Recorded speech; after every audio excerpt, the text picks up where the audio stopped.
Hello guys! Welcome back again sa aking channel. And ngayon, Baiseri update tayo. So, kahapon din ako nakapag-update dahil maaga akong pumunta sa farm. So, almost tapos na nilang nalagyan na tiles itong ating sala mga bebshi. So, tapos na. Ayan. And yung ating hagdanan ay hindi pa nalagyan ng tiles. So, hindi mo na pumasok ngayon si Tatay Guring na nagkakabit nitong ating tiles dahil meron pa siya importanteng lalakarin. So, tapos na nila itong tiles hanggang dito sa kusina. Yung sa ilalim na lang ng lababo or yung ating sink, yung hindi pa nalagyan. Tapos, ito naman sa ating CR ay tatambakan pa natin ito ng lupa ng Richie dahil dahil pataasan namin yung flooring dito sa aming CR dahil yung labasan ng tubig masyadong mababa. So, doon kami yung labasan ng tubig connect namin doon sa ano nila mama, nabaho para diretso na doon, kasama na doon. Labas yung tubig. Ayan. So, dito, ayan ang ating kusina and sa baba na lang hindi pa nalagyan ng flooring. Tapos dito naman sa side mga bebshi. So nakikita nyo, meron tayo dito ang ginawa na parang merong lababo dyan na hindi pa natapos. Dahil lalagyan namin yan. Dyan kami magluluto or yan yung ano namin, dirty kitchen. So lalagyan pa namin ito dito ng pader. Dito sa lababo. Lagyan namin dito ng pader. Tapos pintuan dito na screen. Bali, yung ano namin, dirty kitchen or lutuan ay open siya. Dito lang yung close sa ating lababo na hugasan ng mga pinggan, mga ganyan. And ang ating naman CR, yan, hindi pa nga din siya nalagyan ng tiles dahil patataasan pa natin ng floor ang ating CR. So, yung may butas sa taas, mga bebshi, ay tatakpan pa yan ng hollow block. So, kahapon naman natapos nilang lagyan na ito ng bubong ang ating kusina. Ayan. Meron ng bubong ang ating kusina hanggang dito sa ating dirty kitchen. So, next na namin siya hanggang doon.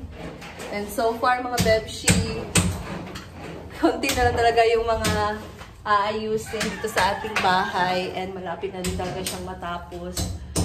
So, dito ginagawa nila ang ating CR, kulang pa dyan. Ayan, papakita ko sinong yero na or yung bubong natin sa kusina. Ayan, yan na ang ating bubong.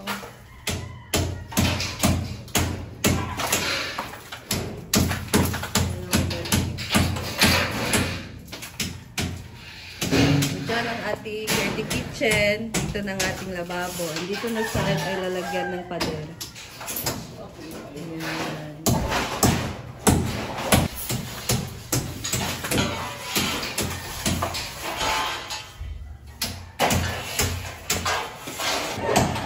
Ngayon naman sa taas, mga bebshi, ay tinatawag nila yung ating double wall doon sa ating kwarto. So, samahan niyo ako ngayon. Punta tayo sa taas. Ano yung ginagawa nila ngayon doon.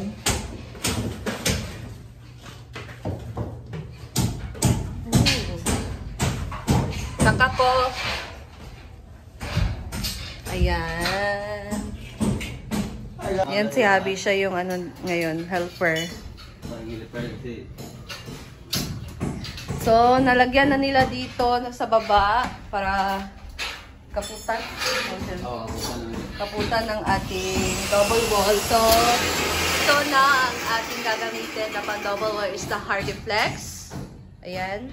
And of course, gusto ko magpasalamat sa nagbigay ng ating pang-double wall mga bemshi. CC Road from Canada. Thank you so much, CC, for the double wall na ibigay mo para dito sa ating kwarto. So, thank you so much. And ingat ka dyan.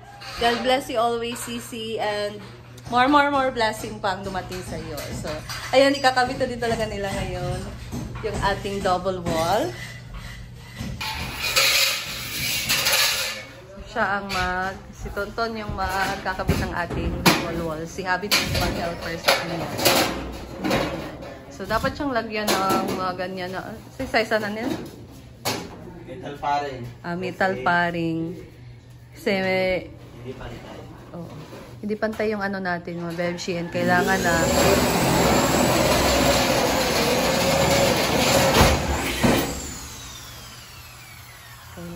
na ganyan. May kaputan yung ating hardeflex para hindi talaga siya matumba or ano ba yan. Para secure talaga siya. So, ito guys. Update ngayon ang ating mason. Hindi ba ito bago? Ha? Hindi ito bago. Ikaw yung ikinig. Ayan guys, ito naman tayo sa ating tawag dyan, terrace. Ayan. Ito ang ating view sa labas. Ha? Asa? Okay. Hindi mong wala nang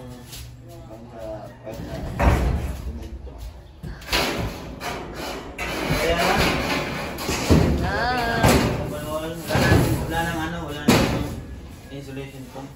Oh, bakit? Kasi makapal lang ito. Ganyan lang.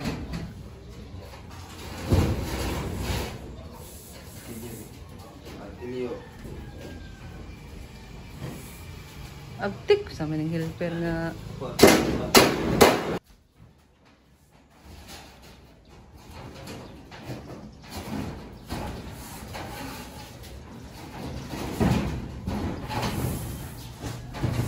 dito malapit.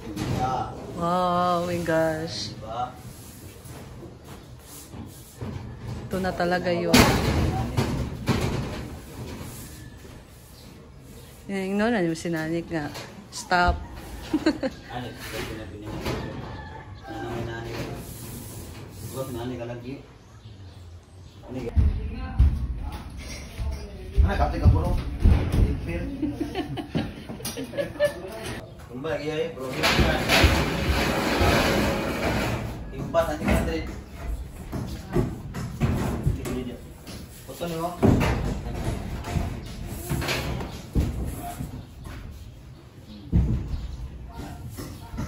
May nabasa oh. Kaya naakot na dito pagkuhan. Ayan, dito naman guys. Kikita natin dyan iyang butas. So, tatakpan pa yan nila hati ng, ng hollow block. Hanggang dyan. So, yan. Para matakpan yan at hindi papasok yung, yung ulan o yung init. So, tatakpan pa yan. Hi!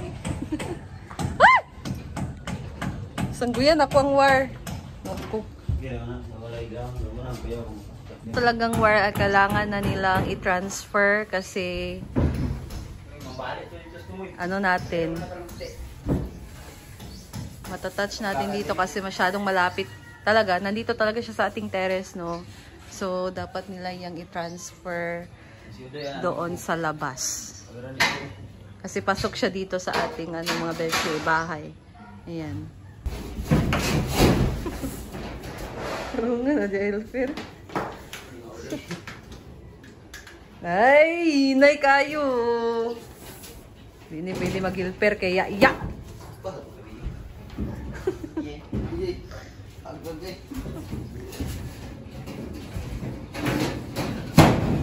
Ito na guys, sinakapit na yung unang... Ayan na!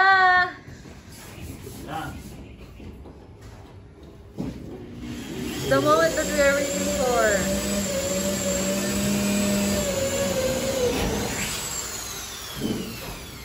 Ay, hindi ka nang para.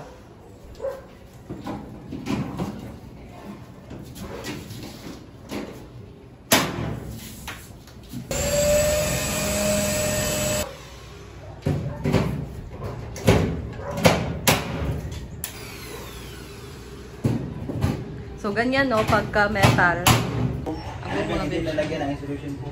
So, hindi na namin nilagyan ng insulation po, mga Bebshi, dahil makapal na naman itong Hardiflex. And ganito talaga, no, pagka metal na yung bahay, hindi na kayo kailangan pa magpako.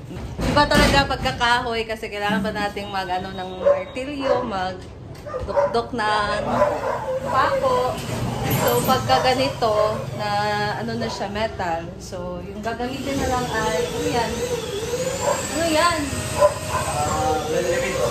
Ha? Blind rivets. Oh, blind rivets, tapos yung Barina. So, diretso na, pag gano'n na lang, pak, o diretso na. So, ganyan mga Bebshi, no? Napakadali lang talaga pagka mga ganito na metal. Mas mapadali yung trabaho kaysa dun sa kahoy kasi kailangan pang tukit, yung mga pako, ganun. Matagalis ka mga Bebshi. Mas mabilis to trabaho. Masilihan ka na pinturahan. Ha? Paman? Pun ba kung... Oo. Basta ko kay... Man, may budget. Ayan, my outfit for today. Oh. It looks like...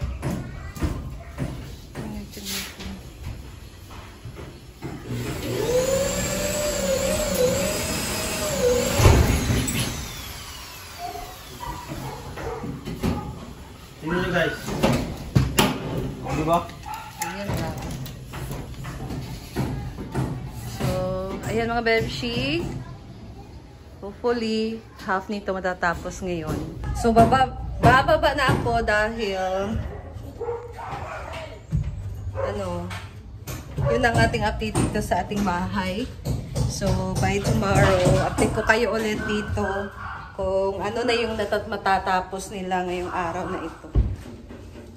Ayan mga Bebshi. So, that's all ang unang update ko ngayon. So, thank you so much for watching and abangan nyo pa mga susunod na update natin dito sa ating bahay. And that's all and see you again sa ating next video. Bye!